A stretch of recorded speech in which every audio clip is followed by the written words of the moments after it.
Movie की शुरू में हमें ये सीन दिखाया जाता है कि समुद्र से अजीबोगरीब क्रिएचर निकलकर शहर की तरफ बढ़ रहे होते हैं और उन्हें पैरासाइट्स का नाम दिया गया था। फिर हम एक आदमी को देखते हैं जो अपने रूम में सो रहा होता है, तो उनमें से एक पैरासाइट्स रिंगता रिंगता उस आदमी के कान के अंदर चला जाता है। वो आदमी बहुत ज्यादा तड़पता है और फिर उसके बाद नॉर्मल होकर सो जाता है। फिर हमें एक लड़का दिखाया जाता है जिसका नाम शेंची था। वो रात को कमरे में हेडफोन लगाकर गाने सुन रहा होता है। वो पैरासाइट्स उस लड़के के कान में घुसने की कोशिश करता है, लेकिन उससे कान में घुसा नहीं जाता। फिर वो पैरासाइट्स लड़के के नाक की तरफ जाता है। सेंची को जब खारिश होती है तो वो समझता है कि वो एक कीड़ा है, तो वो उसको पकड़कर दूर फेंक देता है। वो लड़का उसको मारने के लिए आगे बढ़ता है, तभी वो पैरासाइट्स उसके हाथ पे काट के उसके हाथ के अंदर चला जाता है। तभी उसकी मोम भी वहाँ पर आ जाती है। तब वो अपनी मोम से कहता है कि देखिए मेरे हाथ में कुछ चला गया है। जब मोम उसका हाथ देखती है तो उसका हाथ बिल्कुल ठीक होता है। फिर अगली सुबह हमें दिखाया जाता है कि सेंची नाश्ते की टेबल पर बैठा होता है, तो उसे अपनी हाथ पर बहुत इरिटेशन सा फील होता है। और फिर दूसरी तरफ हमें वो आदमी दिखाया जाता है जिसके कान में स्टार्टिंग में एक पैरासाइट्स चला जाता है। वो अपनी वाइफ के सामने आके खड़ा होता है और फिर अपना मुंह खोल लेता है। उसका मुंह बहुत ही ज्यादा खौफनाक होता है। फिर वो अपनी बीवी का सर अपने मुंह में लेकर अपना खौफनाक मुंह बंद कर लेता है, और ये सब कुछ उसी पैरासाइट्स की वजह से हो रहा था।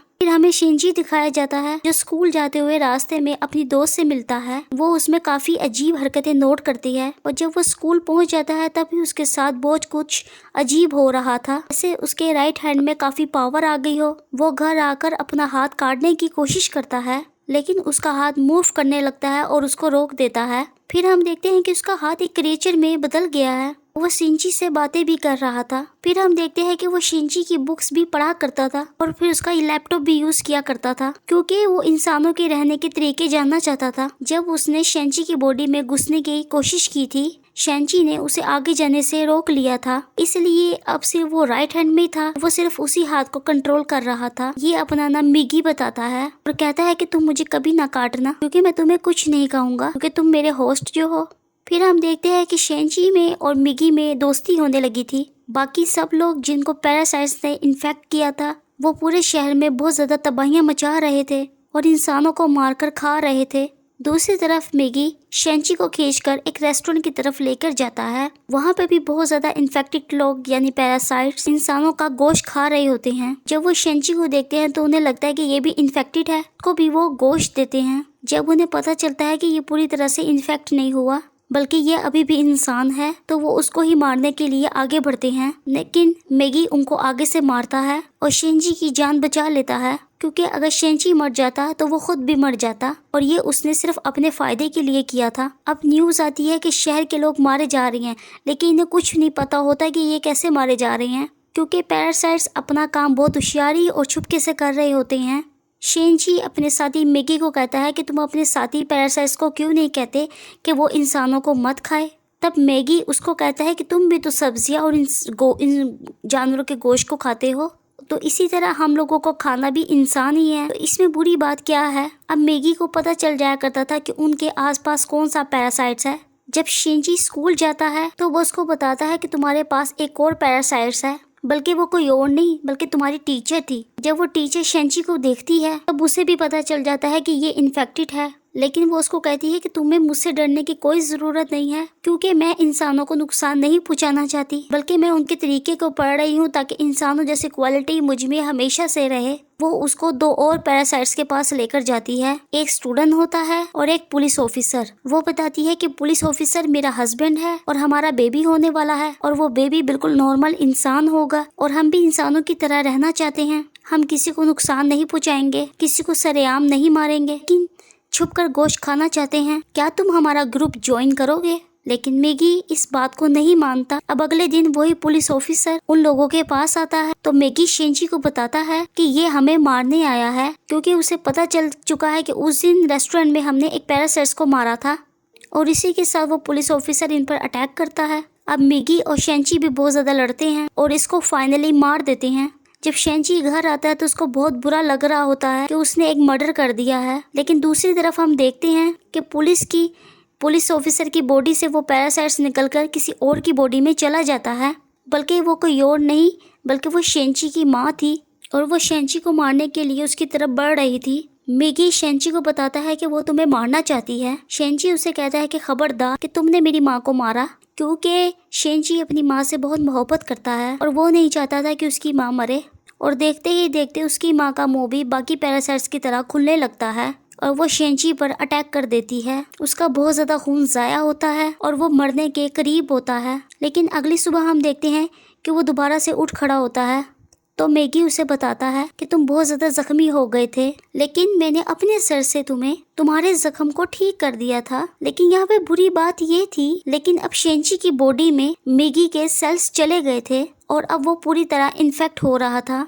अब शेंची अपनी माँ को ढूंढने लगता है, लेकिन वो कहीं पे भी नहीं मिलती। तो वो टीचर के पास जाता है और उस पुलिस ऑफिसर के बारे में पूछता है, लेकिन वो टीचर भी उसको कुछ नहीं बताती। मैगी उसको बताता है कि अब दिन में मुझे भी 4 घंटे की सोने की जरूरत पड़ेगी और उस वक्त मैं तुम्हें बचा नहीं सकूंगा, तुम्हें सबसे अकेले ही लड़ना होगा, क्योंकि अब तो मैगी के सेल्स भी शेंची की बॉडी में थे, तो उसमें मैगी की भी क्वालिटीज आने लगी थी। फिर हम देखते हैं कि वो स्टूडेंट जो टीचर ने दिखाया था, जो कि पैरासाइट्स बन चुका था, वो भी शेंची की स्कूल में स्टूडेंट बन जाता है। वो शेंची का दोस्त बनने की कोशिश करता है, लेकिन आहिस्ता आहिस्ता सबको पता चल जाता है कि वो पैरासाइट्स है। फिर वो स्टूडेंट इन सबको मार देता है, जिसके बाद वो शेंची की दोस्त को भी मारने के लिए आगे बढ़ता है। लेकिन शेंची अपनी दोस्त को उठाकर बिल्डिंग की छत से छलांग लगा देता है और वो टीचर फिर वहाँ पर आती है। वो चाहती थी कि स्टूडेंट ये मर जाए, क्योंकि इसकी वजह से उसका राज भी खुल सकता था। वो वहाँ पर ब्लास्ट करती है, लेकिन उसे कुछ नहीं होता और फिर वहाँ पर पुलिस आ जाती है, लेकिन वो पुलिस को भी मार देता है।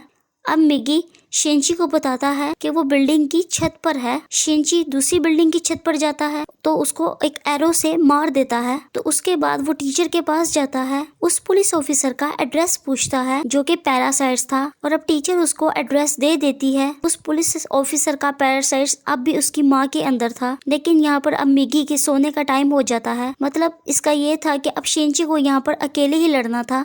उस पैरासाइट्स को खत्म करने के लिए जैसे तैसे करके उसकी गर्दन काट देता है, जिसके बाद उसकी माँ और वो पुलिस ऑफिसर दोनों ही मारे जाते हैं। फिर हम देखते हैं कि शेंची अपनी दोस्त से मिलने के लिए हॉस्पिटल में जाता है। वो बातें कर रहा होता है कि मैं एक एक करके सब पैरासाइट्स को मार दूंगा। तभी हम देखते हैं कि कोई उनकी पिक्चर ले रहा होता है और वो कोई जासूस था। और यहाँ पर इस मूवी का पार्ट 1 खत्म हो जाता है। और अब मैं एक्सप्लेन करूंगी इस मूवी का पार्ट 2। अब इस पार्ट 2 में उस एक्सीडेंट के कुछ महीनों बाद का टाइम दिखाया जाता है, जब आर्मी को पता चल जाता है कि इस शहर में कुछ पैरासाइट्स हैं जो लोगों पर अटैक कर रहे हैं। तो वो लोगों को बचाना चाहते थे। तब वो जेल से एक सीरियल किलर को लाते हैं, जो पहचान सकता था कि पैरासाइट्स कौन है और इंसान कौन है। उसके सामने एक एक करके लोग लाए जाते हैं, तो वो सबको नॉर्मल कहता है। जब उसके सामने शेंची आता है तो वो सोच में पड़ जाता है। काफी सोचने के बाद कहता है कि ये भी नॉर्मल है। अब शेंची जब घर जा रहा होता है तो मिगी उसको बताता है कि हमारे बहुत पास एक पैरासाइट्स है। तो वो पास के एक बिल्डिंग में जाता है, तो वहाँ पर एक पैरासाइट्स इंसान का गोश्त खा रहा होता है। जब वो पैरासाइट्स शेंची को देखता है तो वो उसकी तरफ बढ़ता है। तब मैगी इसको मार देता है। अचानक ही उसको फील होता है कि जैसे मेरे पीछे कोई है, बल्कि ये कोई और नहीं बल्कि वही होता है जिसने पार्ट 1 में शेंची और मिगी की पिक ली थी। फिर हमें शहर का मेयर दिखाया जाता है, जो कि पैरासाइट्स के फेवर में बोलता है। वो बहुत बुरा आदमी था और वो टीचर भी उसके साथ मिली हुई थी। फिर हम देखते हैं कि उस टीचर का बेबी भी हो चुका था, जो कि बिल्कुल नॉर्मल बच्चा था। वो मेयर जान चुका था कि शेंची पैरासाइट्स को मार रहा है, तो वो भी उसको मारना चाहता था, लेकिन टीचर उसको मना कर देती है और कहती है कि मिगी और शेंची आपस में मिले हुए हैं और मैं देखना चाहती हूँ कि ये दोनों कैसे एक साथ रहते हैं।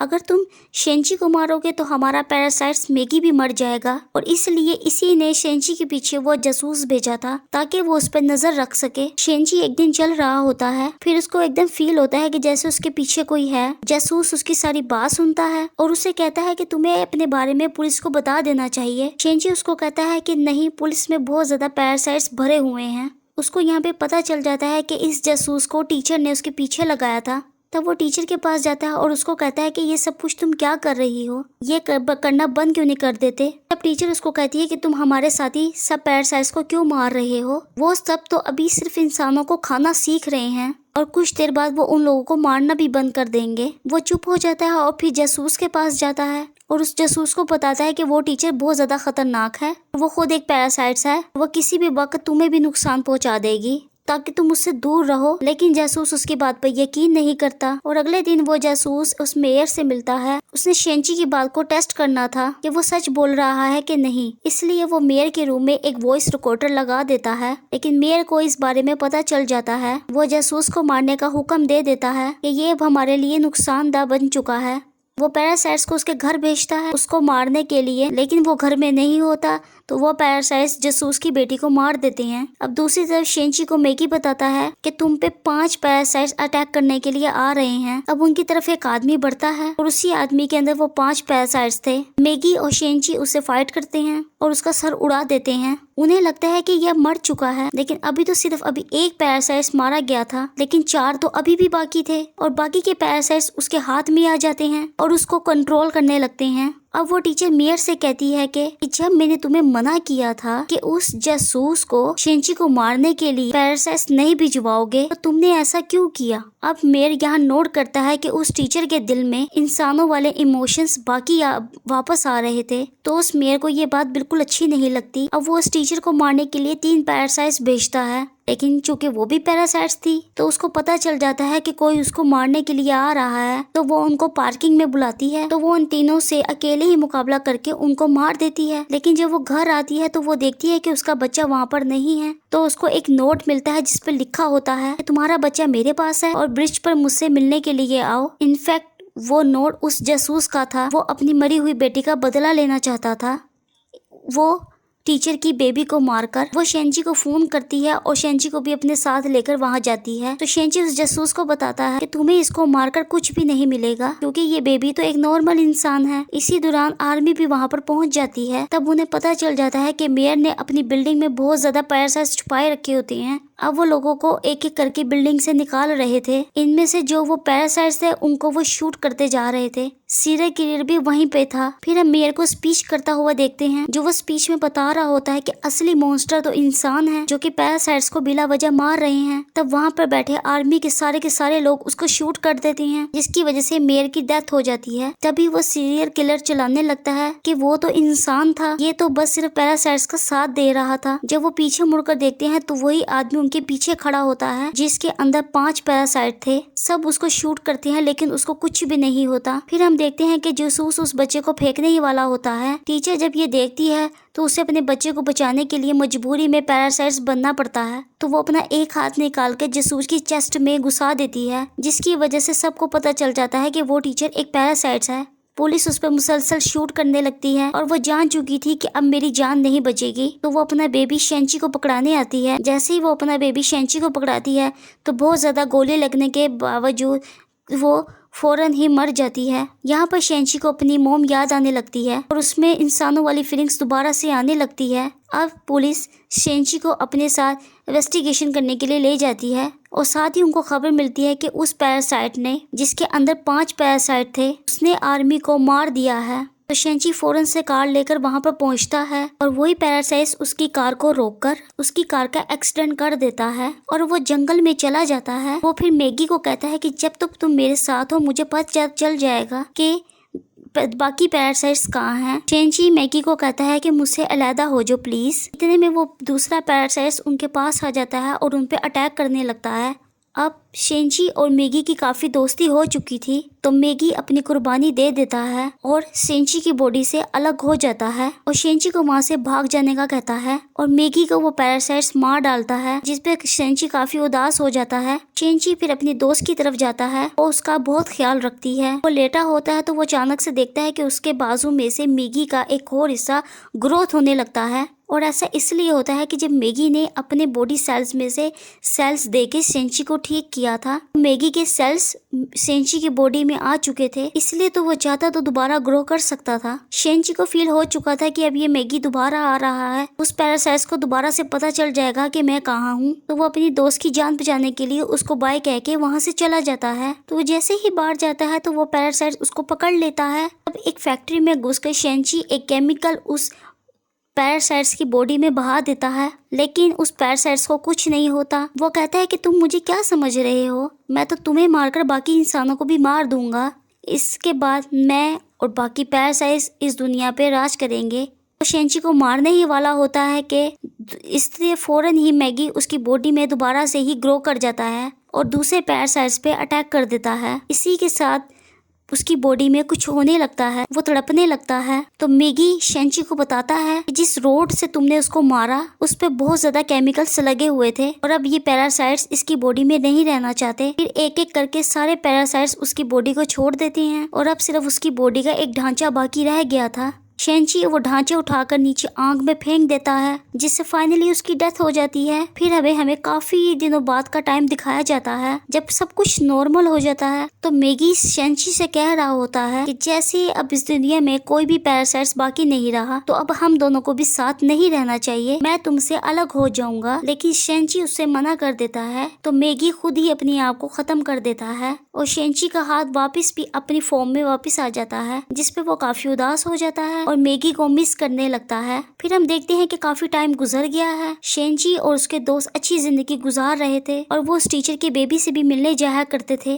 फिर अचानक हम देखते हैं कि वो सीरियल किलर वापस आ गया था और वो शेंची के दोस्त को किडनैप कर लेता है। वो उसके कान में कहता है कि असली मॉन्स्टर तो इंसान है, लेकिन शेंची की दोस्त कहती है कि असली मॉन्स्टर तो तुम हो, तुम लोगों को मारते हो। तो इस बात पर वो सीरियल किलर उसको बिल्डिंग से नीचे धक्का दे देता है। इसलिए शेंची फौरन से जाता है और अपना हाथ लंबा कर अपनी दोस्त को बचा लेता है। तब उसको यहाँ पे फील होता है कि उसकी मदद यहाँ पर मैगी ने की है। यहाँ पर मूवी हमारी एंड हो जाती है, यानी कि पार्ट 2 भी यहाँ पर एंड हो जाता है। और वीडियो के लिए हमारे चैनल को लाइक और सब्सक्राइब करें।